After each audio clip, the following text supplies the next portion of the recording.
vamos a ver, este es el índice, primero, toxicología ocupacional y ambiental, que es lo que preocupa al ecosistema. Luego, el segundo capítulo va a ser intoxicación por metales pesados y quelantes. Y finalmente, el tercer aspecto que vamos a ver, y esto es pasado mañana, es manejo del paciente intoxicado, ¿ya? Les pregunto, la clase de mañana la he modificado porque obviamente tengo una actividad que ha aparecido y obviamente, bueno, es una cirugía, entonces no puedo hacerla no puedo hacer la clase en el horario establecido. La he cambiado para el miércoles, mañana, de 18 a 18:45. ¿Hay algún problema?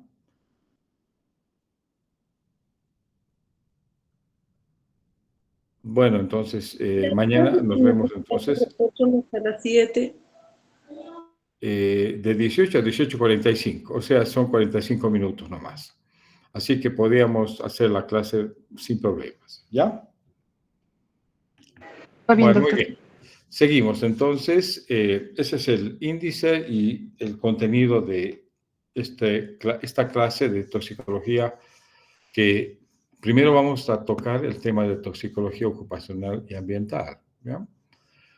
Vivimos en un mundo muy contaminado, donde gran parte de los compuestos que son productos de actividades industriales, de producto de la contaminación ambiental por combustibles fósiles, productos llenos de preservantes, productos que son expuestos a conservantes, ¿ya? Y envases cada vez de plástico o de metales pesados que son, digamos, vehículos para vender alimentos procesados, los pesticidas, los plaguicidas, en fin, una serie de compuestos que preocupan a la salud pública y obviamente es preocupación también en el tema de farmacología, porque si algo tenemos que saber los médicos es tratar las intoxicaciones, ¿no? Primero,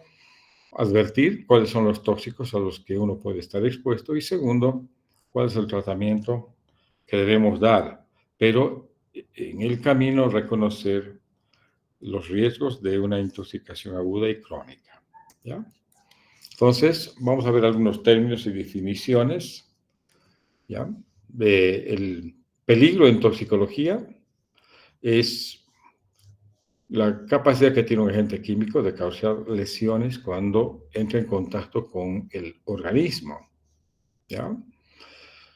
El riesgo es la frecuencia con la que puede ocurrir una intoxicación, ¿ya? Y obviamente los seres humanos, tanto en la parte ocupacional como en el hogar, estamos expuestos a contaminantes tóxicos que pueden ser dañinos para la salud, ¿ya?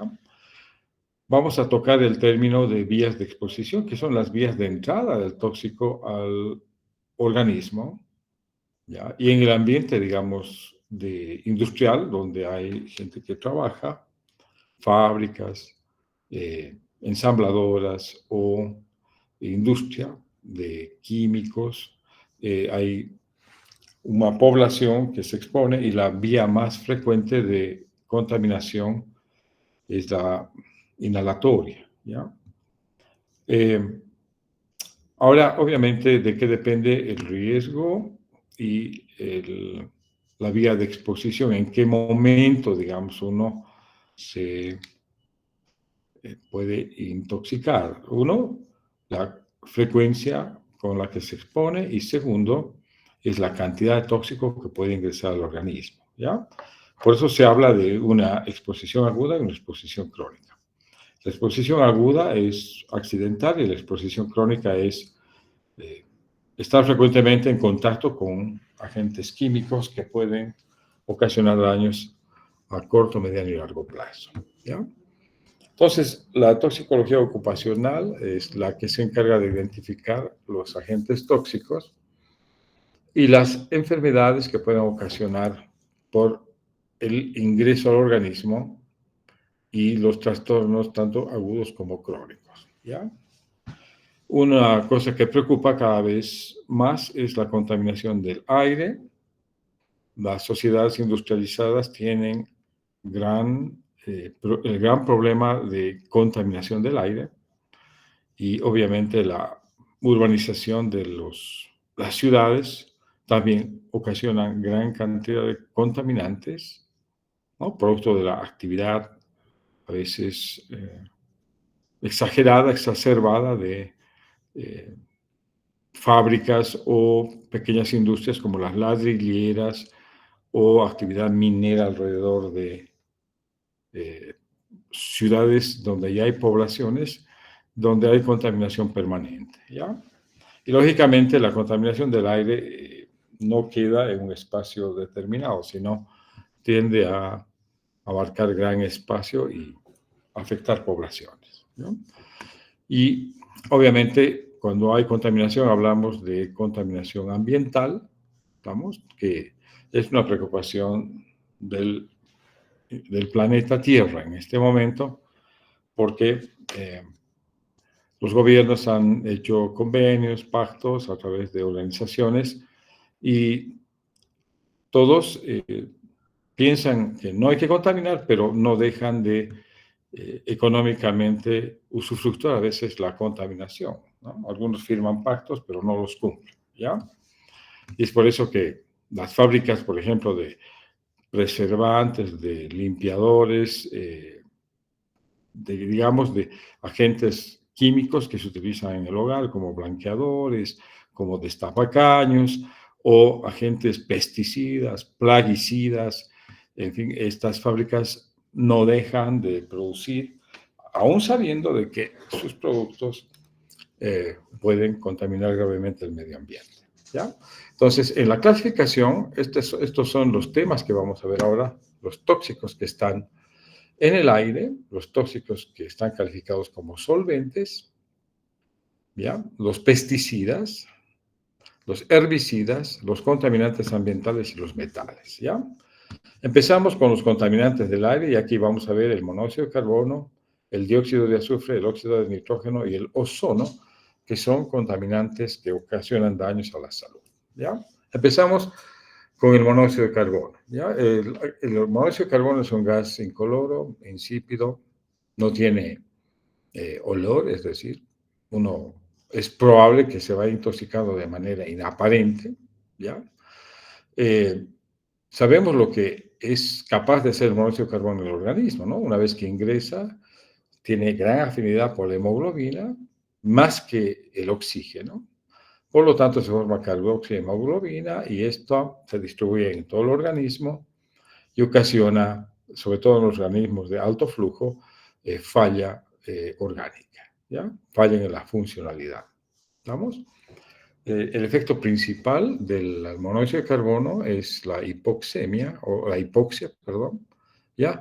Y obviamente los signos y síntomas que uno detecta cuando hay intoxicación empiezan con deterioro psicomotor, cefalea, opresión en el área temporal. Luego viene la confusión, visión borrosa, taquicardia, hasta entrar en coma profundo y convulsiones, ¿ya? Y puede haber una falla respiratoria al final si es que el sujeto no es retirado del ambiente donde hay excesiva cantidad de monóxido de carbono, ¿ya? Obviamente, los pacientes que tienen niveles superiores del 60% de monóxido de carbono en sangre, puede producirse un daño irreversible en cerebro y miocardio, ¿ya? Ahora, en la embarazada, obviamente, hay una afectación al binomio, puede ocasionar la muerte fetal o defectos graves en el nacimiento, pero pueden el feto nacer y sobrevivir, pero con graves defectos a nivel neuronal, ¿ya? ¿Cuál es el tratamiento que se recomienda cuando uno atiende a una víctima expuesta a este tipo de tóxico? Primero, retirar del medio y a un lugar, a un espacio abierto y administrar oxígeno de alto flujo, pero intermitentemente, ¿ya? Porque las altas concentraciones de oxígeno pueden ocasionar el síndrome llamado de dificultad respiratoria aguda y, obviamente, vigilar muy bien la parte cardiovascular, es decir, el estado hemodinámico del paciente, ¿ya? Esa es la prioridad, ¿listo? Vamos al siguiente, el dióxido de azufre. Este es un gas incoloro. Es también producido por la combustión de combustibles fósiles que contienen azufre. Esta entra muy rápidamente en contacto con las membranas húmedas y forma ácido sulfuroso, ¿ya?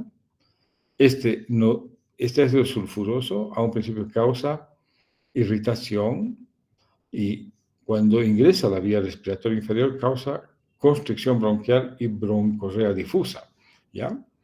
Los efectos clínicos, obviamente, a un principio hay irritación de los ojos, garganta, luego hay una broncoconstricción refleja y una broncorrea, y en sujetos que son asmáticos puede desencadenar un episodio asmático agudo, ¿ya? ¿Cuál es la principal fuente de dióxido de azufre? Es la quema del carbón, ¿ya? También otra fuente es la quema de combustibles de alto contenido en azufre. ¿Listo?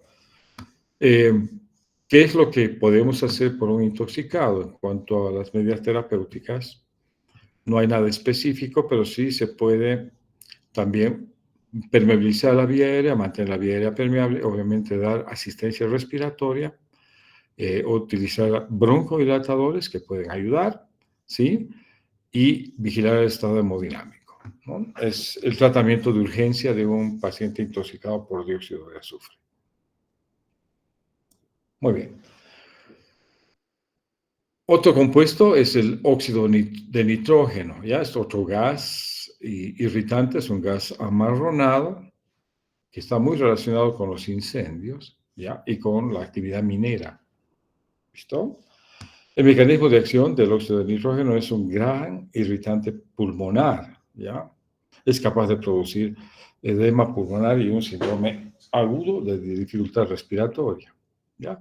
Las células más sensibles son las células tipo 1 en los alveolos, que son las más afectadas y pueden estas células producir un edema pulmonar severo, ¿ya? Efectos clínicos, a un principio hay irritación de los ojos también, pero la vía respiratoria empieza a responder al tóxico con una broncorrea espumosa y también hay dificultad o dolor tipo anginoso en la región pectoral. Esto es un anuncio del edema pulmonar, ¿ya? O sea, en 1 a 2 horas puede establecerse un edema pulmonar. Y lógicamente esto es una condición muy grave, ¿eh? ¿Cuál es el tratamiento ante una intoxicación por óxido de nitrógeno? Tampoco hay un tratamiento específico. Lo que hay que utilizar son medidas de sostén, ¿ya? Como mejorar la oxigenación del paciente, ¿ya? Garantizando una buena ventilación alveolar y dar un tratamiento farmacológico que puede incluir broncodilatadores para mejorar la ventilación en el paciente, sedantes y antibióticos, ¿ya? Esto en la prevención de una infección oportunista o el establecimiento de una infección bacteriana. ¿Estamos? Es el manejo de un intoxicado por óxido de nitrógeno. Ahora veremos qué es capaz de hacer el ozono. El ozono, cuando está arriba, es una capa que filtra la radiación ultravioleta, pero cuando está más abajo de lo normal, es un gas irritante, ¿ya? Que puede ser producido, ¿ya? Por fotólisis de los óxidos de nitrógeno. Estos compuestos se producen cuando hay quema de combustibles fósiles, ¿ya? ¿Qué cosa produce ozono? La gasolina, el aceite y el carbón, ¿ya? Y también el ozono puede generarse en lugares de trabajo mediante equipos eléctricos de alta tensión, ¿no ve? Ahora, hay cámaras de ozono para tratamientos diferentes en el área médica también, ¿no ve? pero obviamente estos manejados en forma controlada pueden ser beneficiosos. Pero cuando es producto de la combustión de combustibles fósiles, es tóxico, ¿ya? ¿Cuál es el mecanismo de acción del ozono? Es un irritante de las membranas mucosas. Cuando hay una exposición leve y transitoria, hay una irritación del tracto respiratorio, que no es preocupante. Pero cuando hay una exposición por periodos prolongados, hay una penetración del volumen, en el pulmón de gran cantidad de ozono, y esto puede resultar en la formación de radicales libres, ¿ya? Y obviamente puede ocasionar esto irritación y sequedad en la garganta, ¿listo? Entonces, y solamente les digo, este término llamado volumen tidal es la cantidad de gas que entra en la respiración basales, ¿no? Inspiración, expiración. Este es el volumen tidal, en toxicología se llama así, que daña severamente la vía respiratoria y obviamente ocasiona irritación y sequedad en la garganta, ¿ya? ¿Cuál es el tratamiento para una intoxicación por ozono? No hay tampoco un tratamiento específico, hay que utilizar eh, oxigenoterapia y obviamente puede ser útil el uso de broncodilatadores y obviamente un control adecuado del estado hemodinámico del paciente. ¿Listo? Bueno, hasta acá hemos visto todos los que son contaminantes del aire, que son gases básicamente como el monóxido de carbono, el dióxido de azufre, el óxido de nitrógeno y el ozono, ¿ya? Vamos a ver el segundo grupo de contaminantes o tóxicos que son solventes. Y aquí están dos grandes grupos, ¿no? Los hidrocarburos alifáticos y los hidrocarburos aromáticos. ¿Estamos? ¿Cuáles son los hidrocarburos alifáticos, llamados también hidrocarburos halogenados? Estos son los que ¿no? Incluyen el compuesto tetracloro de carbono, cloroformo, tricloroetileno, tetracloroetileno y metilcloroformo. ¿Ya? ¿Cuál es el mecanismo de acción de estos hidrocarburos alifáticos? Sobre todo el tricloroetileno y el tetra son neurotóxicos, ¿ya? Ahora, a largo plazo son una anticipación, o sea, se anticipa que estos compuestos son carcinogénicos, ¿ya? Pero en las intoxicaciones agudas son depresores del sistema nervioso central y pueden producir trastornos de memoria y neuropatía periférica. ¿Cuáles son los efectos clínicos? Son hepatotóxicos, ¿ya? Y hay nefrotoxicidad intrínseca, ¿ya? Sobre todo hay un compuesto que es el diclorometano, que es un compuesto que se utiliza para remover pintura, o hay pegamentos plásticos que tienen este compuesto, y estos compuestos tienen una alta probabilidad de producir neurotoxicidad, ¿ya? Como depresor del sistema nervioso central. ¿Ya? Ahora, estos expuestos al medio ambiente, estos hidrocarburos alifáticos, son los responsables de destruir la capa de ozono. ¿Ya? Es por eso que la OMS ha logrado, digamos, de que su producción se limite, porque está demostrado que liquidan con la capa de ozono. Los agujeros en la capa de ozono tienen que ver mucho con estos hidrocarburos alifáticos, ¿ya? Por lo tanto, su uso ha sido disminuido en algunos países que tienen mayor conciencia medioambiental, lo han eliminado, ¿ya? Hemos dicho, tienen potencial carcinogénico, sobre todo el percloretileno. ¿Listo? Respecto al tratamiento, no hay un tratamiento específico, es un manejo sistémico de estabilidad hemodinámica y de buena ventilación que nos realiza, ¿no? Descontaminación y todo lo que es manejo toxicológico que vamos a ver después, que es secuencial y es sistemático, ¿ya? Cuando hay toxicidad por agentes conocidos, ¿ya? Muy bien. Seguimos con los solventes, hidrocarburos alifáticos. Ahora vamos a ver los hidrocarburos aromáticos. ¿ya? Entre estos están 3 compuestos, que son el benceno, el tolueno y el sileno, ¿ya? El benceno es un componente de la gasolina, ustedes saben, ¿ya? Es un depresor muy importante del sistema nervioso central, ¿ya? Una exposición de esta parte, ¿no? O sea, de esta cifra que es 7.500 partes por millón, durante 30 minutos puede ser fatal, ¿ya? Ahora, la exposición crónica al benceno puede dañar severamente la médula ósea, ¿ya? Y el benceno se ha visto que es un mutágeno, puede alterar la parte genética y produce rotura cromosómica. Vamos, el tolueno es otro compuesto hidrocarburo aromático, es un depresor muy importante del sistema nervioso central. Perdón, está saltando. ¿Ya? Es un irritante de piel y ojos y además puede causar toxicidad fetal en la embarazada, cuando hay exposición en la mujer embarazada. ¿Ya? Hay ataxia severa cuando hay una exposición de 800 partes por millón. ¿Ya? Es un hidrocarburo aromático de alto riesgo. Y el sileno también es un depresor severo, serio del sistema nervioso central. También es un irritante de la piel. Estos compuestos son a veces más frecuentemente peligrosos para la gente que trabaja, ¿no es cierto?, en refinerías o trabaja con la manipulación de estos compuestos vendiendo, sobre todo el benceno, ¿no? Y estos otros en actividad industrial, o sea, trabajadores en fábricas donde utilizan tolueno y sileno. ¿Listo? Veamos el tercer grupo de tóxicos, que son los pesticidas, ¿ya?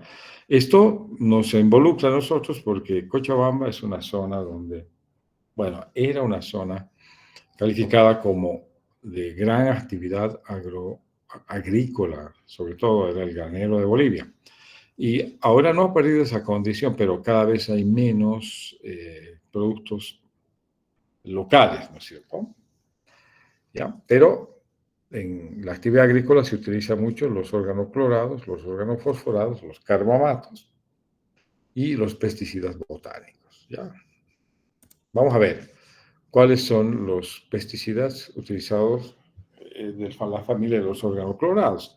Y aquí están algunos que ustedes más o menos ya deben conocer, ¿ya? El DDT y sus análogos es un plaguicida organoclorado, el hexacloruro de benceno, los ciclodienos y los toxafenos. Muy bien, ¿qué producen estos pesticidas? ¿Ya? Obviamente pueden ser absorbidos por la piel o por inhalación. Son contaminantes ambientales severos y son disruptores endocrinos en animales y humanos. ¿Qué significa disruptores endocrinos? Ese término se aplica a todo tóxico que puede inhibir, imitar o potencializar la actividad neuroendocrina. Es decir, produce una desregulación endocrina. Por lo tanto, tienen gran afectación de la regulación hormonal, sobre todo esto influye en la producción de cánceres de mama, cánceres de próstata, cáncer testicular, etcétera, etcétera. ¿Ya? Son disruptores endocrinos muy bien identificados. El mecanismo de acción de estos organoclorados es que interfieren con la inactivación del canal de sodio, inhiben el transporte de calcio, afectan la repolarización y obviamente las neuronas son mucho más excitables, ¿ya? Vamos a ver qué pasa cuando hay intoxicación por estos plaguicidas organoclorados. El efecto principal es la acumulación que existe en el sistema nervioso central, ¿ya? Hay convulsiones, ¿no? O hay temblores, que es lo principal. A veces, primero, con el DDT aparece temblor y luego puede ocasionar un síndrome convulsivo. ¿Ya? Y los otros compuestos pueden ocasionar directamente convulsiones. ¿Ya? Esto en la intoxicación aguda. En la intoxicación crónica están identificados como carcinogénicos y también en cuando hay exposición en el embarazo, puede ser causa de criptorquidia o hipospadia en el recién nacido o cáncer testicular en el varón. El tratamiento cuando hay exposición a este tipo de tóxicos es sintomático, ¿ya? Ahora, ¿qué impacto tienen a nivel medioambiental? Estos plaguicidas producen, afecta a animales y aves, ¿ah? Y obviamente son disruptores también endocrinos, tanto en animales como en aves, ¿ya? Muy bien. Veamos ahora los organofosforados, ¿ya? Que son el segundo grupo de pesticidas y son muy utilizados, ustedes saben, en la emergencia. Hemos visto alguna vez, seguramente ya en nuestra actividad hospitalaria, intoxicados por este tipo de compuestos, ¿no? Que son muy comunes en el Valle Alto, Valle Bajo, ¿ya? Sobre todo para combatir plagas, ¿listo? Eliminan insectos de manera muy eficaz. La aplicación de estos plaguicidas deben ser hechos por expertos que tienen técnicas, ¿no?, de aplicación correcta, pero no de contaminación al ser humano, digamos, no afectar al ser humano, ¿ya? Pero el tema es de que cuando son manejados por los campesinos, no piensan mucho en este tema. Ellos mismos se exponen o hacen de que por el viento o por el clima el plaguicida vaya más allá del sitio donde es necesario que actúe y llega a poblaciones y a veces llega al domicilio, ¿no? Los compuestos más comunes que ustedes van a poder ver son el somán, el salín y el tabún. En Cochabamba se utiliza bastante esto, ¿ya? Inclusive muchos de estos en otros países ya están prohibidos porque obviamente son muy severos cuando hablamos de contaminación medioambiental y exposición de los seres humanos a estos tóxicos, ¿ya? Ahora, ¿hay organofosforados que son medicamentos? Sí, ¿no es cierto? ¿Se acuerdan del ecotiofato, por ejemplo? Es un medicamento para el glaucoma, ¿no es cierto?, que se utiliza. Y hay algunos también que son para algunos helmintos, como antihelmínticos, ¿no? Pero estos obviamente son menos tóxicos y tienen un efecto farmacológico, ¿ya? ¿Cuál es el mecanismo de acción de los plaguicidas? El principal mecanismo es inhibición irreversible de una enzima llamada acetilcolinesterasa, ¿no? Son los llamados colinomiméticos de acción indirecta, ¿no? ¿Ya? Entonces, pero no solamente es este el principal mecanismo, ¿ya? Es decir, inhibición de la acetilcolinesterasa y acumulación de acetilcolina y una descarga parasimpática severa, ¿no? Además, hay inhibición de otras enzimas. Ahora vamos a ver esto, qué implica, ¿no? Cuando hay intoxicación aguda por un órgano fosforado, primero lo que vemos es alteración neurológica y de las funciones cognitivas, ¿ya? ¿Listo? Hay una neurotoxicidad axonal muy importante, ¿ya?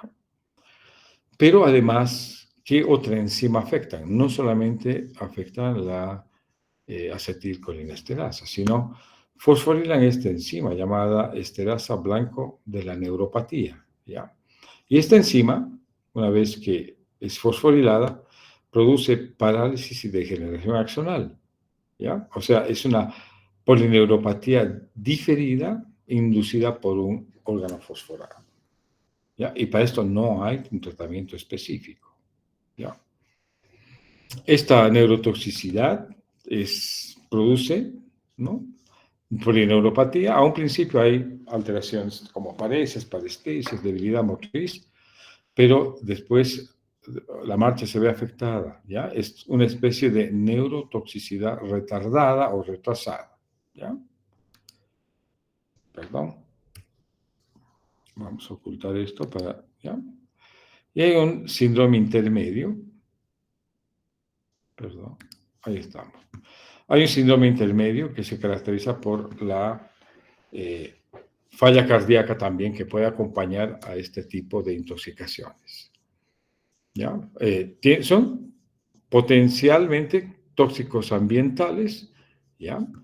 Y obviamente lo que uno puede hacer en el tratamiento es, cuando hay exposición, hay un pretratamiento que puede realizarse con fisostigmina, ¿vamos? Y luego, obviamente, cuando la intoxicación ya está establecida, lo que se da es la pralidoxima. Ustedes saben que es un regenerador de la colinesterasa y puede ayudar a atenuar el efecto y, obviamente, utilizar la atropina, que es un anticolinérgico ya para las intoxicaciones agudas, ¿no? Muy bien, ¿los carbamatos son peligrosos? Sí, también afectan la acetilcolinesterasa, pero la inhiben de manera reversible, no de manera irreversible, ¿ya?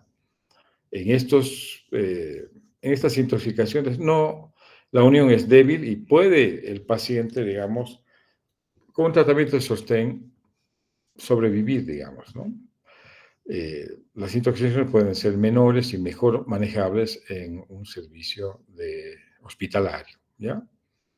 No se recomienda el uso de pralidoxima porque, ya les digo, no hay una unión irreversible a la enzima, por lo tanto no se utiliza, no tiene efecto benéfico. Y son pesticidas, como les digo, que tienen una vida media corta, por lo tanto no tienen gran toxicidad como los organofosforados, ¿ya? Estos pesticidas tampoco impactan mucho en el medio ambiente, ¿ya? Porque son no persistentes. Muy bien, y finalmente, ante tanto tóxico, aparecieron los pesticidas llamados botánicos, ¿ya? Estos, a un principio, dijeron que es mejor de ser utilizados, son de mayor costo, pero decían, ante utilizar organofosforados, organoclorados o los carbamatos, mejor es utilizar pesticidas botánicos, ¿no ve? Y hoy en día, quizás estos son los que más se recomiendan, ¿ya? Pero obviamente no dejan de ser tóxicos, ¿ya?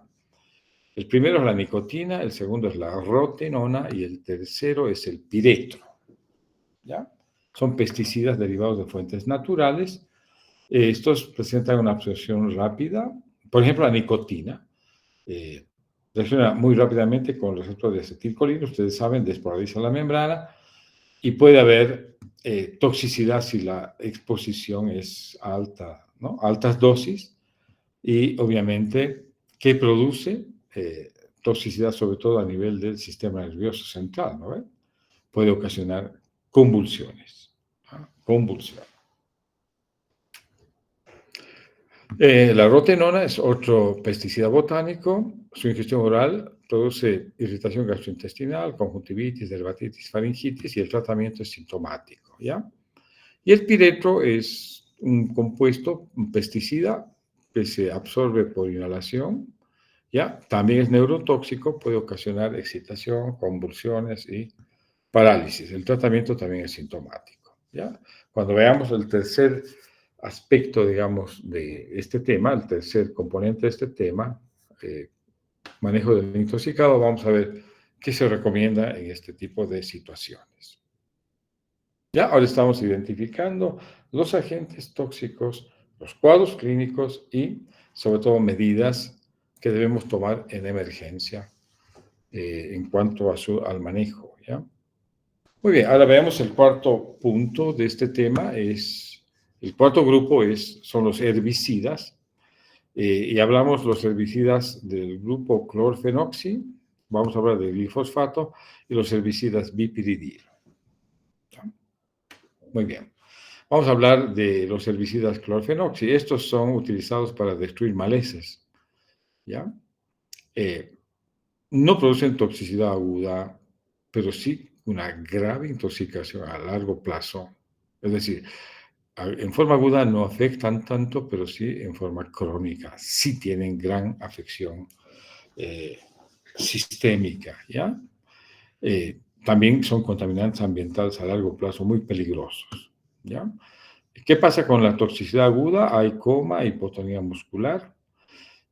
A un principio puede haber, digamos, debilidad muscular que es inaparente, pero sí, no para, digamos, la no es retirado el tóxico rápidamente del cuerpo y hay reiteradas exposiciones, puede ocasionar coma e hipotonía muscular severa. ¿Ya? Eso es. El clordifenoxi está identificado como un potente carcinógeno humano, ¿ya? Sobre todo cuando este compuesto transforma el medio ambiente o contamina el medio ambiente y es, obviamente, las fuentes hídricas de agua están contaminadas, ¿ya? Entonces, puede ocasionar cáncer en el individuo.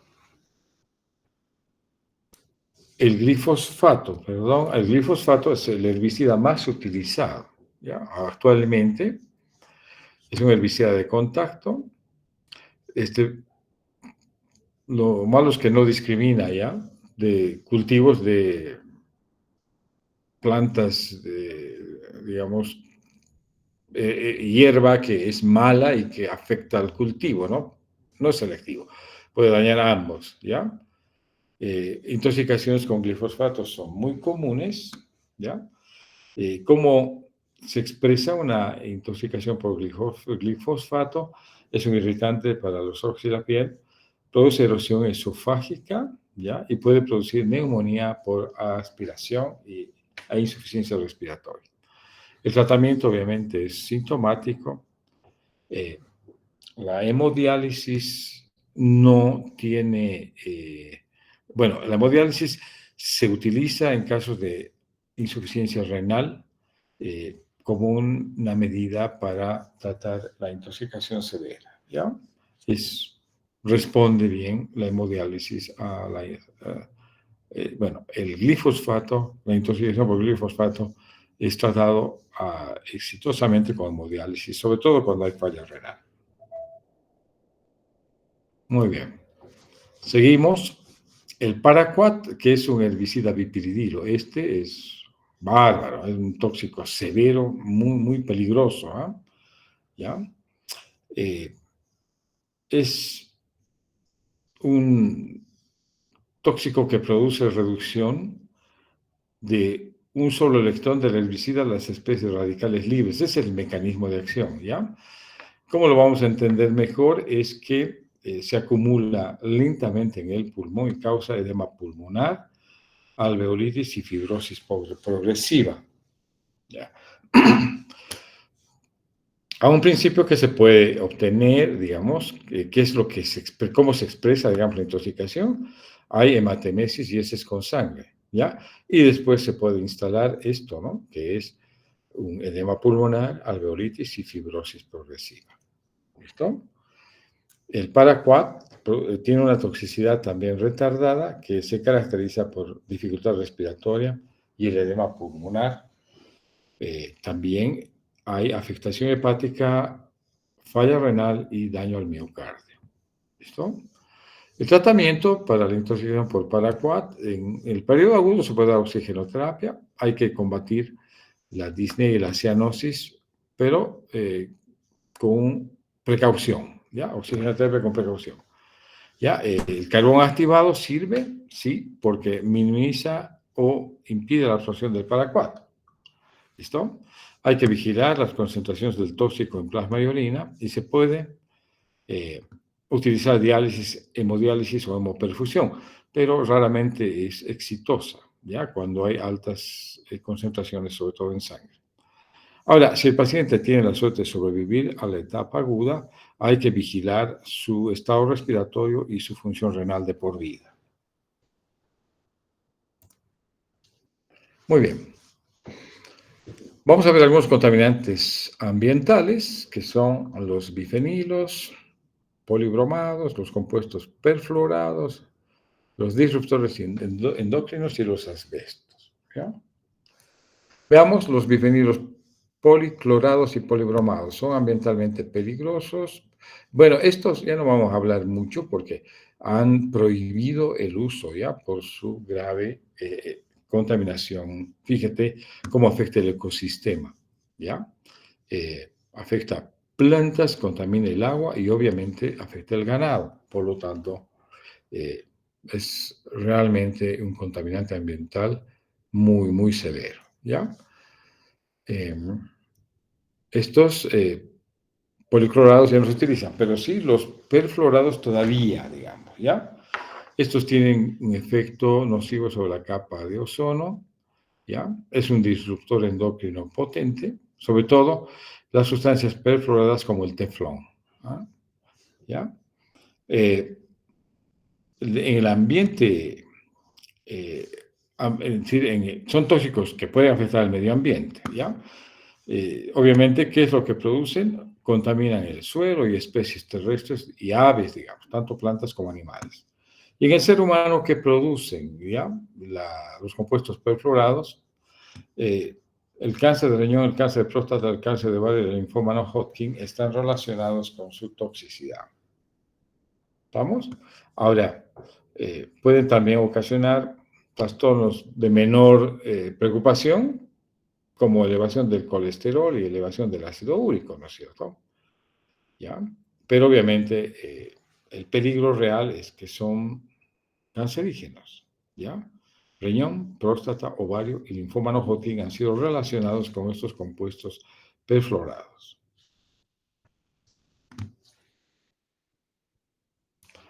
Vamos a ver los disruptores endócrinos. Estos productos químicos, hemos dicho, se llaman así porque mejoran, imitan o inhiben la actividad hormonal, ¿no es cierto? Y hay varios componentes de plantas que son llamados fitoestrógenos y algunos llamados microestrógenos, ¿no ve?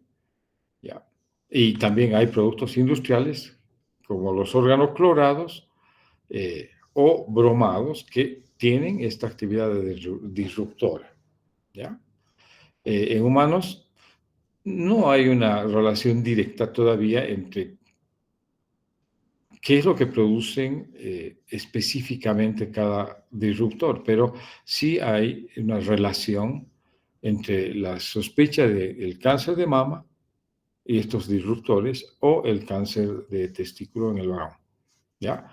Pero obviamente los estudios todavía no son tan concluyentes. Y el asbesto, vamos a ver esto, causa una enfermedad llamada asbestosis, ¿ya? Asbesto o amianto también se llama, ¿ya?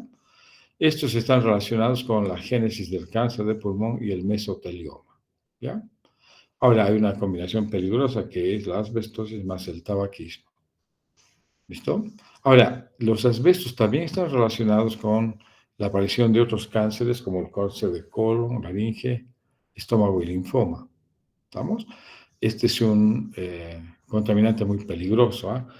Obviamente, las fábricas que utilizan esto eh, defienden mucho su producción, minimizando este tipo de evidencias, ¿no?, de toxicidad. Porque obviamente es una industria muy fuerte a nivel mundial, pero los estudios son categóricos, ¿ah? Son cancerígenos, evidentemente, eh, con medicina basada en evidencias demostrados, ¿no? Demostrables cuando hablamos de exposición en gente que se ha expuesto, hay mayor incidencia de cáncer de pulmón y mesotelioma, eso está fuera de discusión.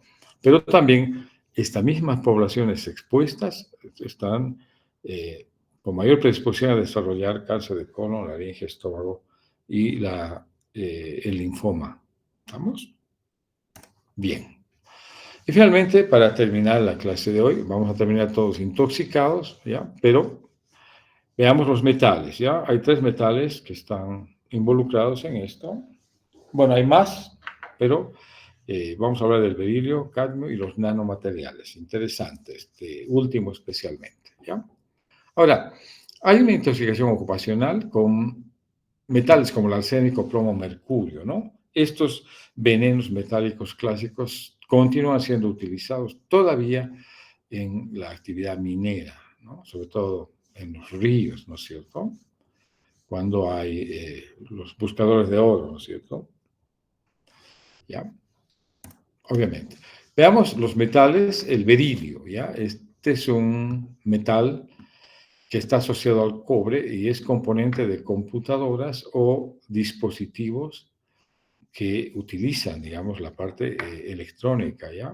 Es decir, que son materiales de varios aparatos electrónicos, ¿ya? Ahora, el berilio también está presente en los equipos dentales de los dentistas, ¿no?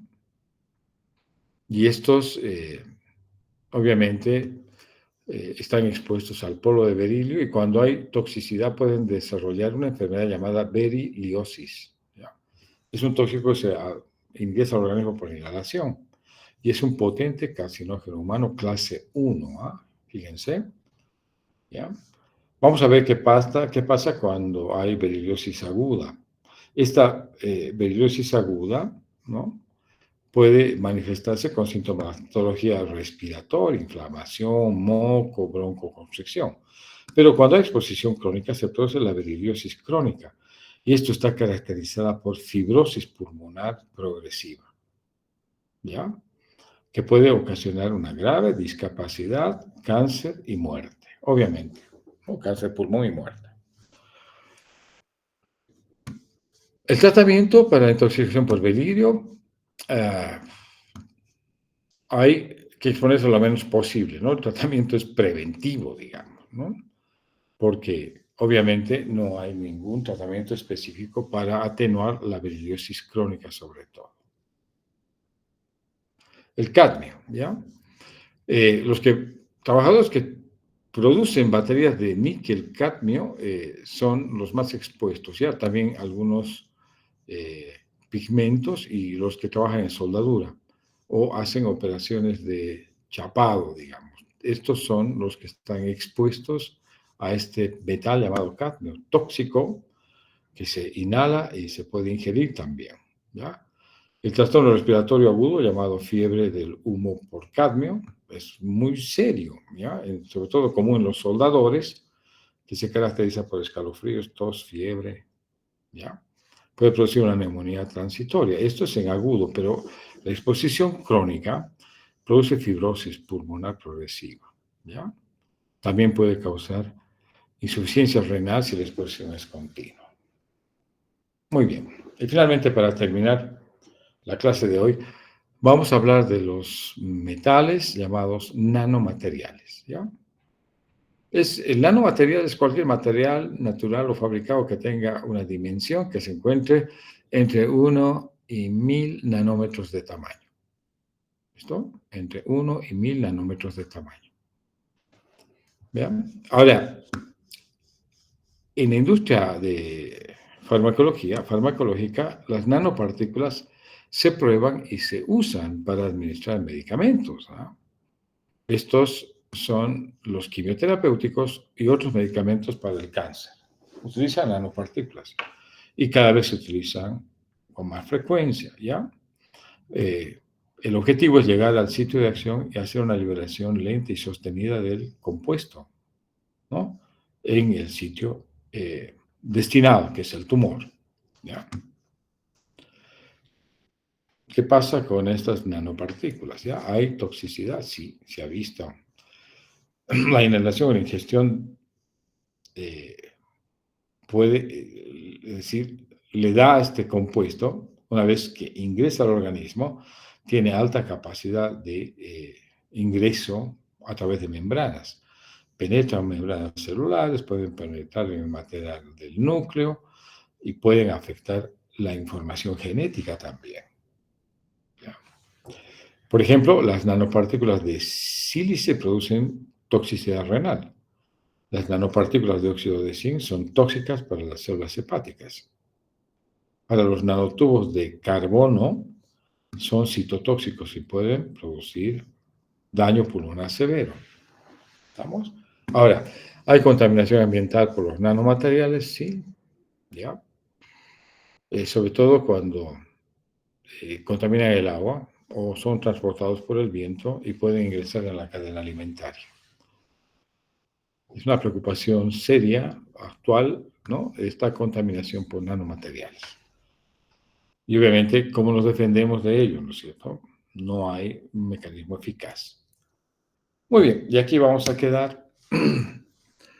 Si hay alguna pregunta, la respondemos con gusto. Si no, nos vemos mañana en el horario que les he explicado. para continuar con la clase de toxicología. Ya mañana vamos a ver intoxicación por metales pesados y quelantes, que es un poco más específica, digamos, en cuanto a identificación de tóxicos y seguida, después, pasado mañana, vamos a ver el manejo clínico de un paciente intoxicado, ¿no? Sobre todo, vamos a ver los toxindromes más comunes y cuál es el manejo médico. Muy bien. A ver si queda alguien todavía en la clase. ¿Queda alguien todavía en la clase? Bueno. Doctor, Sí. quería